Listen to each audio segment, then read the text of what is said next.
Hey, Ayda, how is it going? Good, Nabil. How are you? Doing good, thanks. So I'm really happy to have you today, and I'm really excited for this conversation. Yeah, I've been following a lot of the work you're doing with Interfacer and a lot of the designs. Actually, I found that we've been following each other for a long time, so Did uh, we? Yeah. That's so good. That's good. that's good. Yeah, so would love to hear a bit about like the story before you started the interfacer, and I Yeah. found that you used to make Tumblr templates and stuff before even starting this. So would love to hear like Yeah. the whole story and turning point from that to joining Skillshare and joining ClickUp, and how was like the whole thing. Um, yeah, I will tell. No, I didn't join Skillshare, but the company that I was founding designer sold the Skillshare, but I will come to that. So everything start with playing video games, I guess. Yeah, I mean, there are like two types of kids, right? Some plays, some doesn't. So I was one of those, like heavily on video games, and I was like really loving internet world. I discovered in childhood time the Tumblr itself, and I was like trying to create my own templates there, my own website. It was felt like my own room, right? My own room on the internet, my own space. It was quite fun back then, but I was like not really being able to do it, you know. I was just tackling and hanging out. And then from there I studied graphic and in university. I have always been a child who was drawing, playing video games, as I mentioned, and at some point I was always contacted with the computer, right? And in the end, when I started studying graphic design, they in the school they don't tell anything about web design world or like any product Yeah, design. It's just all paper stuff, press stuff, social stuff. Like it was really boring, but I still was trying to enjoy and find ways what I can do. Then someday I heard about product design world, UI UX. It was called UI UX back then, not product design.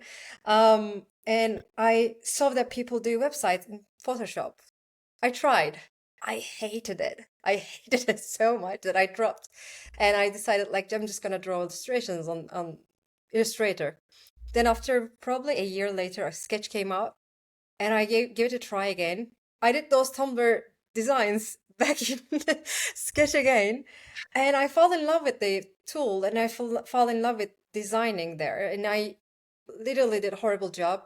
I didn't know anything, and I joined to an agency to learn. Then I saw that I didn't know anything. I learned everything there and grow there. And from there, I try to expand my world to outside, where I could work globally, remotely. I heard about those things. And I ended up starting to work as a product designer in a company from UK. It was Real Europe UK, still a big company, and I worked there for a while.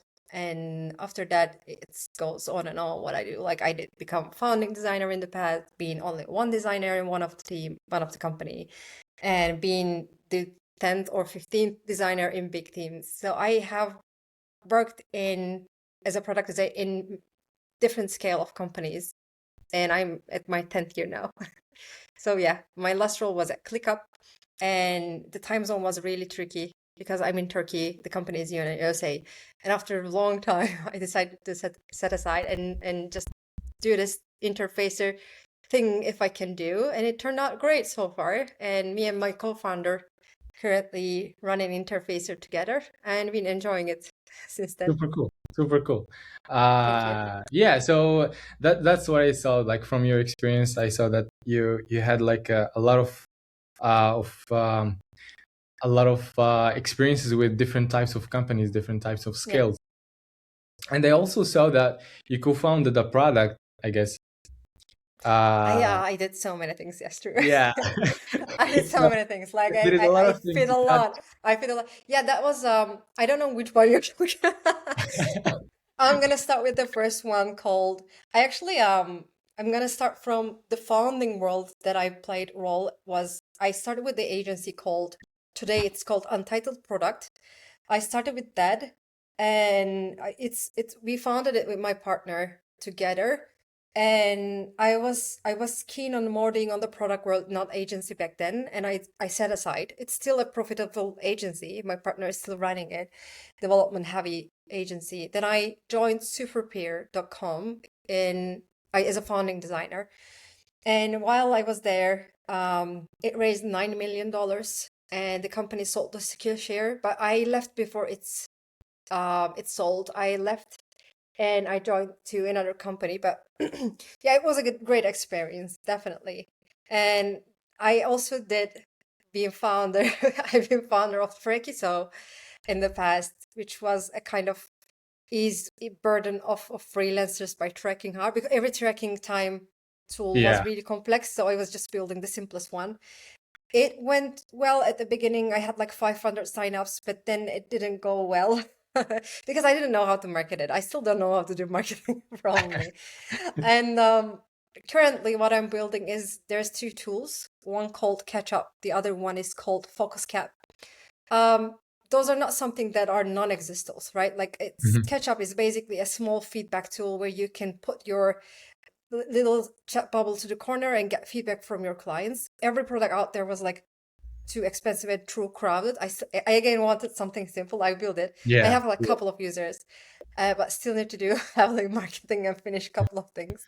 And Focus Cap is about to go live. It's literally Loom itself, recording, screen recording and meeting recording, but there are like little small nuances I added, which is gonna make it turn crazy good, I Mm. guess. And the of course the pricing will be much more lower. So still Mhm. on the go, still in the Nice, air. nice. Yeah, this is what I do. And also Cool, super cool stuff. interface I'm is the gonna main get thing, back. yeah. Super cool stuff. I'm gonna get back to like these products you're building on the side. Yeah, of course. I wanted to touch on um, like the founding roles you had, because I believe that helped a lot with Interfacer and how like It the did. whole agency thing went. And yeah, I guess it's the next step in your journey, following like the narrative till now. Like how did Interfacer start, and how did you guys It is, say yeah. like we need to go agency mode? It was very random, honestly. I had like Yeah, I sure. was working full time back then. I had a full time job. I was working, and me and my co-founder, we knew each other from Twitter. X. I hate saying X, but anyways, we were like chatting. He was asking my opinions about on his designs, and I had interfaced it before in 2024. I did launch it, and it didn't work out, and I stopped it.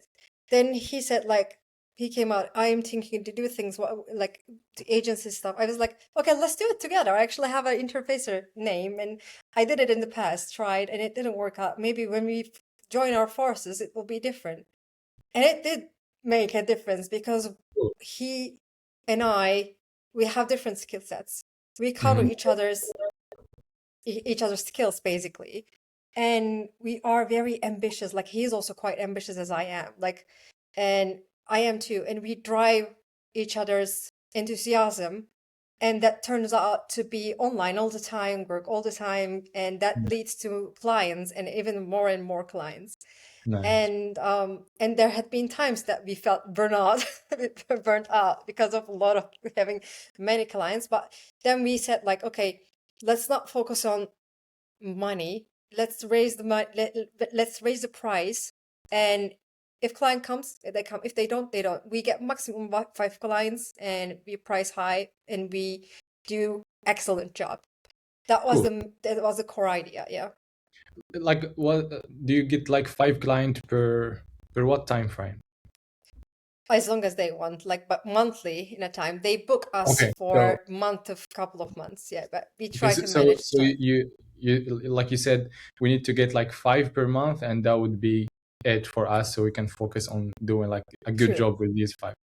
true. They Cool. book by month. Yeah, Okay.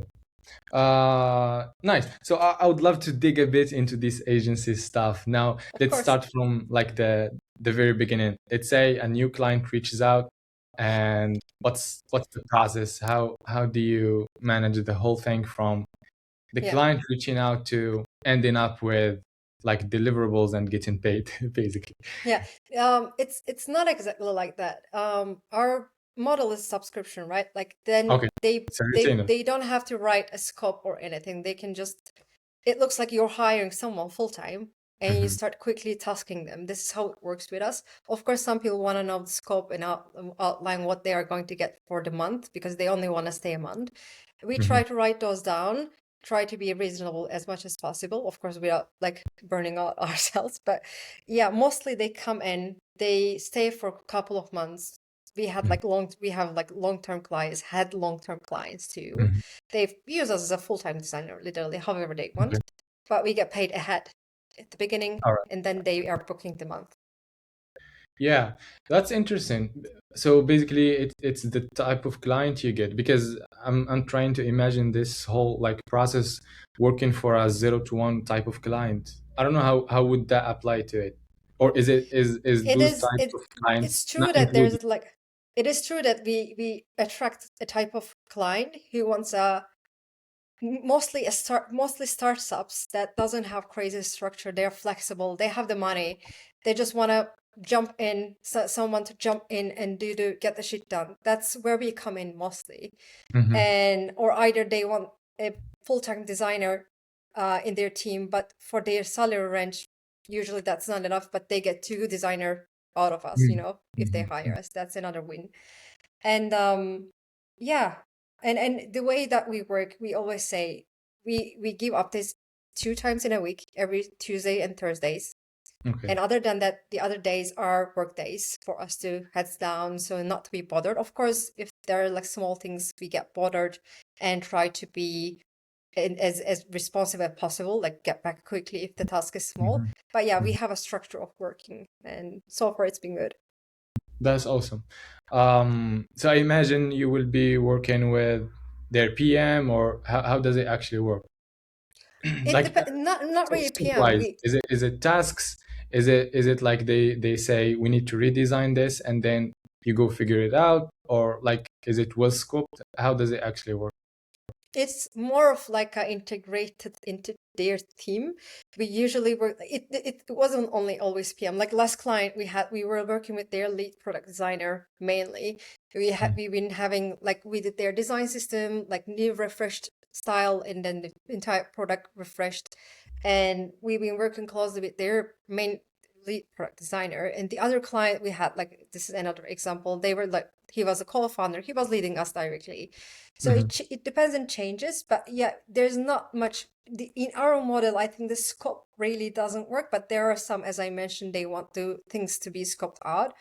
That's fine too, but usually we're supposed to be think as a full-time designer. You can't give a scope to a full-time designer. You Yeah. give a task scope, right? Like this is how Yeah. we start. Mhm. And yeah. Nice, nice.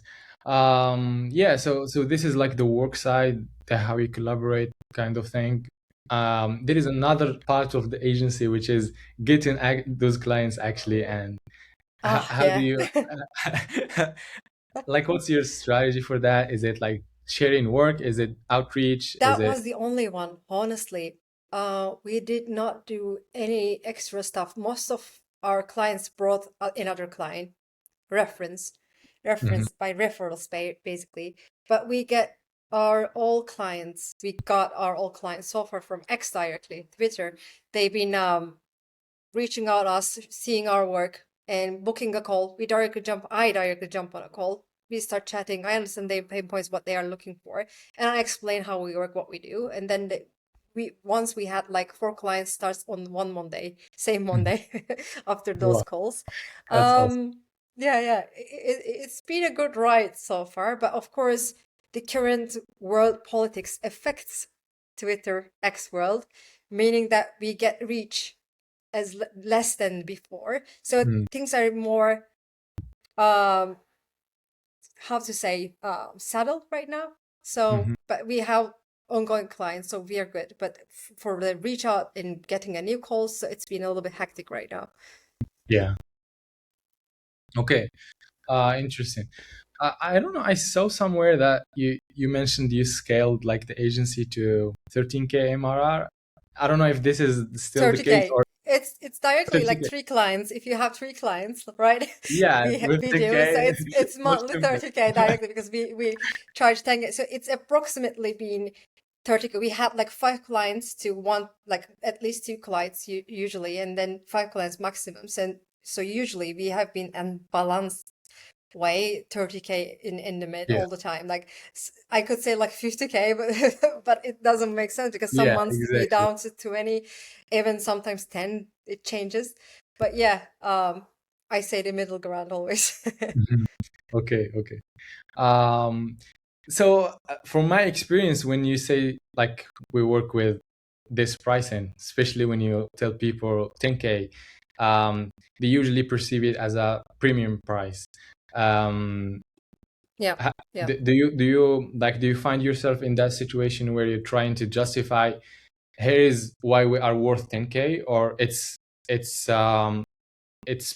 I see. pre-answered from your like positioning, from your Twitter, from your portfolio and everything. The funniest thing, that was a conversation going on between me and my co-founder too. We never had to justify. We never had to justify. The work is out there. I tell what we do and how we work on the call, and I say that this is our price. If they're okay with it, they're okay with it. If they're not, they don't have to work with us. We never try to justify, or we never offered lower price at all, Mhm. because I believe that what we do is worth even more than that, and we are quite reasonable on 10K, and we've been even thinking to like raise it, but right now we just stay there because it's Yeah. more healthy and easy for us to get more clients. But yeah, never try to justify, and I'm quite happy with it. Okay. Okay. And how does like the positioning reflect this pricing? Or maybe if let's say we want to change the pricing to 20K, for example, do you feel like there is a need to do some work on your positioning, on how you are perceived, or it's just a matter of deciding and then you're trying to figure out how you can do that? Not a matter of decision for sure. I think we have to add, like, I have been an agency owner before, so I know how it goes. Like when you put a higher amount of money, you have to do things even more structured, and you have to grow your team. We are like only 2 designers, and we are enough right now, but we won't be enough for people who want to pay 20K. That's why I think I have Yeah. to add a PM. I have to add like extra designer, maybe even like extra motion guy into the team. And I think we are ready for it, but still, again, I don't think there's any rush is needed on that kind of decision, because it comes with a lot of responsibility running those people. We hired several times, we fired several times, Mhm. and because no one works like you yourself, who is the owner Yeah. of the agency. Me and my co-founder, we are very hands-on, tearing down on the laptop and doing everything by ourselves. So it's something we have to think through and make our process even wider by using maybe more structured Hello. work and ways. I think we lost you.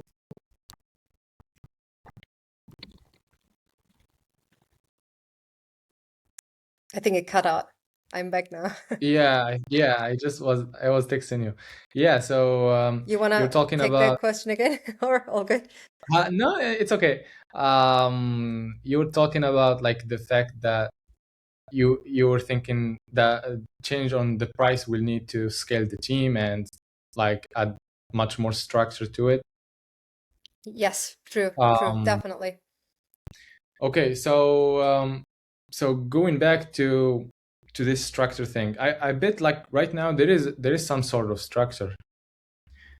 There is, true, but having 2 people and then escalating to more, like growing to more, it's different. So there has to be a lot of things has to be ready upfront for those Yeah. people to. I mean, right now we did had onboarded new designers. We did work with them, but again, I I don't think it worked so far for us because we are very picky. Probably, I don't know Mm, what's the exact issue is there. That's something to be sorted by us as soon as we sort it, and then we will know how to yeah.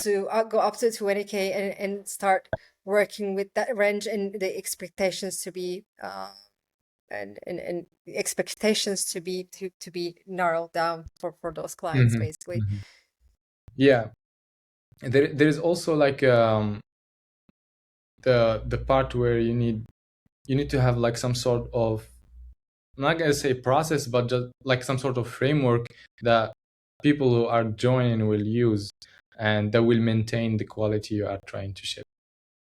Which is, Exactly. I don't know, it might Exactly. be as simple as if you That's remember, yeah, if you remember Open Purpose, they had like Oh, this frame. he's blank. He's actually my Yeah, mentor on raising my price to 10K. cool.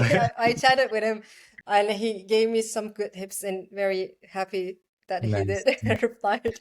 They had like this framework of like, we're doing expiration, then we're doing this, then we're doing that, but that it doesn't ensure like the that level of quality you would strive to. So there is a lot of He was criteria. charging 20K back Hmm. then, and he had his own team, right? Like PMs, designers. He was joining. Okay, I actually had a chance to work with him during catalog time. He was working with catalog. I joined to do calls, and saw his work, how he's structuring his team, how he's cool, representing his work, and those things still like run in my mind. And I cool. know that I have to do those things if I raise it to 20K. There's definitely a time and effort and work for me, because I still do design, right? I am Mhm. running this agency, my co-founder doing more work. I am more of the face of the agency. And getting on the calls takes a lot of time and mind space, meaning that then I have to also do the design. I have the first thing that I have to do, removing myself from design side Yeah. and doing more of like a high level overview. And then I think we are ready to go to 20K, because then I Mhm. will be only the management level, and can look at from the high, to everything Yeah. and what I need to do. Right now, there's some time to that. Yeah, I really agree with you, because I've been having this discussion with a friend who has an agency, and like a lot of these like questions of raising the pricing boils down to like the stuff around your work, like the how you organize things, how you communicate things, how you share things, and all of that is not design. Yeah. While you need to maintain the design quality though. Mhm. So yeah, that's a bit of a challenge, to be honest. It's definitely not about design and how you design it. It's about how you present it, how you sell it, Yeah. and how you work around it with the client. That's all the way much more effort than design, to be honest. And design is something we are all comfortable after a couple of years. You can do, you learn it, you know how to do it. But yeah, it just the communication level of things is something else. So yeah. Yeah. Yeah, exactly. So yeah, now that we like went through all this interfacer story and everything, I want to get back to the products you're building on the side. How is your design process is evolving with the AI stuff going on, and how everything is going? Vibe code tools. I Yeah. mean, thank you, vibe code tool creators. Thank you making us developers, but it's definitely you need a developer at the end. So it's not there yet. And I don't expect it to be, honestly. But the thing is that I've been enjoying a lot creating things on my own.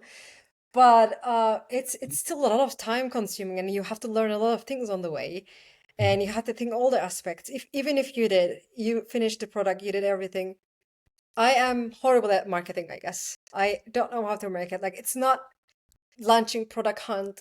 It's not it doesn't end with it. So there are ways you have to spend money, and to be able to spend that money, you have to create that money to be able Yeah. to spend. And for a product that doesn't create money yet, it's you have to have that budget for it. Like marketing goes through money probably that I don't know. Like someone can tell me, whoever watches this, like can teach me. But yeah, so far I couldn't do good marketing. I didn't talk about it enough on the internet, but I'm hoping to do it soon. But Nice. yeah, they born from my own pains mostly. Cool. Actually, that's the kind of products that should be built, because uh, there is actually something that you needed to improve in your process, in Yeah, your life, whatever, and then you decided to go for it yeah, and build this. exactly. And that's why I think these AI tools are like superpowers, especially for people with ideas and people who really always wanted to do stuff, but they didn't have the technical ability to do that. Yeah. Now they But can now just everyone focus. is building. Like Yeah. I'm curious what's gonna happen. Everyone is building. Then I keep thinking like, is it more worth to be employee of a big company now? Like, or is it like, because it used to be really valuable to be a builder, you know? Like now Yeah. everyone is building. Like, okay, I don't know where it's gonna go. I'm really curious, but it's quite exciting times. Yeah, I mean, there is the fun part of it, because if you're enjoying it, it means you need to be. I mean, like it makes sense to do that, Sure, but sure. there is the side of making things a product or maybe something that gets money, and that's the other part like where there is a lot of noise actually right now, since everyone is Yeah, yeah, is doing something, and there is always some update, there is always some new thing. So yeah, yeah. I wanted to hear a bit about your AI workflow, and we can just end with that, since we're Yeah, using. I am a big user on AI tools, honestly. I try every new tool out there. I abandon it quickly. But I think a couple of those stick with me. Of course, like as everyone, the cloudy stick with me. And I did use for a long time Lovable. I actually built two products in Lovable, and one of them is FocusCap itself. But I moved it to Cloudy right now because it's just gone out Much of easier. the scope that I wanted. Yeah. And we are in agency in our flow. We use quite some actually, like probably simple to non-simple ones. We use Midjourney. We use, of course, every ChatGPT like stuff, Cloudy, and we used to use even more stuff. Like right now, I couldn't remember in the top of my head. Try every new one, try every By the way, other tool. do you use like any of these tools in your client work, like vibe I coding, do actually. prototyping, and stuff? Do you know Relium? Do you know Relium? Really? No. Relium IO. We use it a lot. Like it's wireframing tool. You just give the copy and it turns into wireframe. We used it a lot, like very Mm, much. Whenever we design website, and if client comes with copy, and then we go create. Or even we did write the copy with AI and show the client if they want to. And also the other thing I could say is sometimes we got really interesting products in our as a client work, and those things doesn't have any competitor.